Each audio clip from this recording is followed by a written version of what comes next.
ഞാൻ doctor Sajan Narayanan, senior consultant cardiologist, little flower hospital, Angamaly.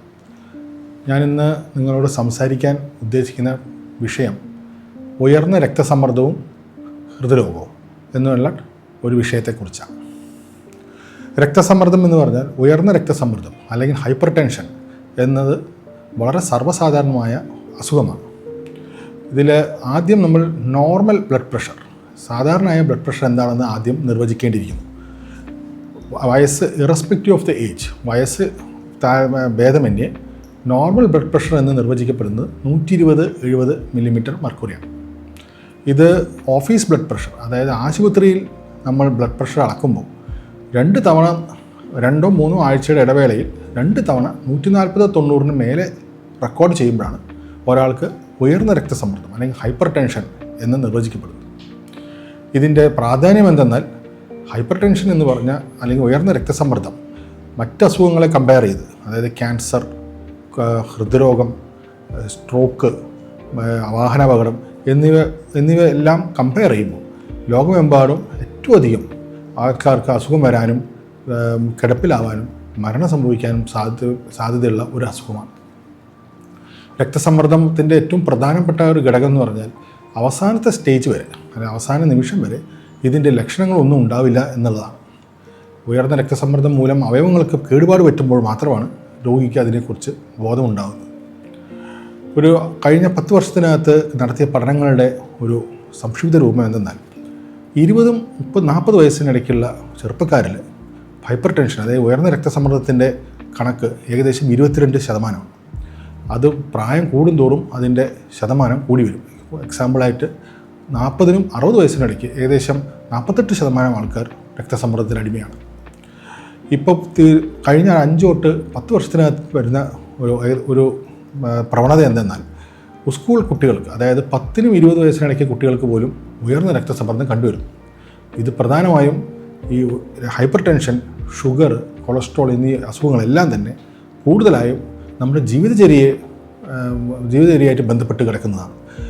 അമിതവണ്ണം, വ്യായാമമില്ലായ്മ, ലഹരികളുടെ അമിതമായ ഉപയോഗം, ഇതാണ് സ്കൂൾ കുട്ടികളിൽ കണ്ടുവരുന്ന രക്തസമ്മർദ്ദത്തിന് പ്രധാനപ്പെട്ട കാരണം.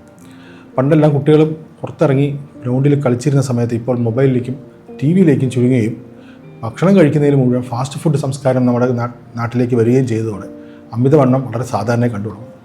കൂടുതലായി ക്യാമ്പസുകളിൽ കാണുന്ന അമിതമായ ലഹരി ഉപയോഗം, മദ്യത്തിൻ്റെയും മറ്റ് ലഹരികളും ഈ ഉയർന്ന രക്തസമ്മർദ്ദത്തിന് കാരണമാവുകയും ഇവർക്ക് 35-40 വയസ്സാകുമ്പോഴേക്കും തന്നെ ഹൃദ്രോഗവും സ്ട്രോക്ക് മുതലായ അസുഖങ്ങളിലേക്ക് നയിക്കപ്പെടുന്നതായിട്ട് കാണപ്പെടുന്നു. അപ്പോൾ ആദ്യത്തെ ഇതിൻ്റെ പ്രതിവിധി എന്ന് പറയുന്നത് ഇത് തടയുക എന്നുള്ളതാണ്.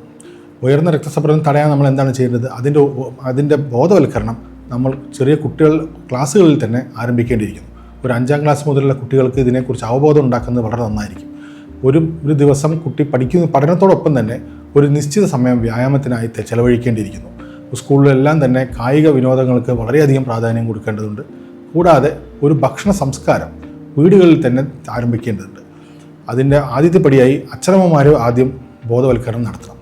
അച്ഛനും അമ്മയും ലഹരി ഉപയോഗിക്കുകയും കുട്ടികളോട് ലഹരി ഉപയോഗിക്കാൻ പാടില്ല എന്ന് പറയുന്നതിൽ ഒരു വിരോധാഭാസമുണ്ട്. അതുകൊണ്ട് ലഹരി ഉപയോഗത്തിൻ്റെ മോശഫലങ്ങളും അതുമൂലം ഉണ്ടാകുന്ന കുട്ടികൾക്ക് ഭാവിയിലുണ്ടാകുന്ന പ്രത്യാഘാതങ്ങളെയും കുറിച്ച് ചെറിയ വയസ്സിൽ തന്നെ അതിൻ്റെ ബോധം നടക്കണം.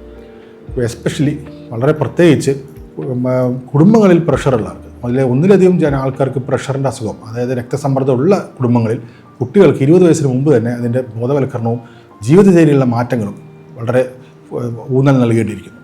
ചെറുപ്പക്കാരിൽ ഒരു ആഴ്ചയിൽ 150 മിനിറ്റെങ്കിലും, ഒരു ദിവസം 1/2-3/4 മണിക്കൂറെങ്കിലും വ്യായാമത്തിൽ ഏർപ്പെടുന്നതിൻ്റെ ആവശ്യവും ഫാസ്റ്റ് ഫുഡ് സംസ്കാരവും ഭക്ഷണ ജീവിത രീതിയും യോഗ പോലത്തെ ജീവിതചര്യ മാറ്റുന്ന വ്യായാമ മുറകളും ഫോളോ ചെയ്യുന്നതിൻ്റെ ഒരു ഊന്നൽ നമ്മൾ മീഡിയയിൽ കൂടിയും സോഷ്യൽ മീഡിയയിൽ കൂടിയും മറ്റ് മീഡിയയിൽ കൂടിയും സ്പ്രെഡ് ചെയ്യേണ്ടിയിരിക്കുന്നു.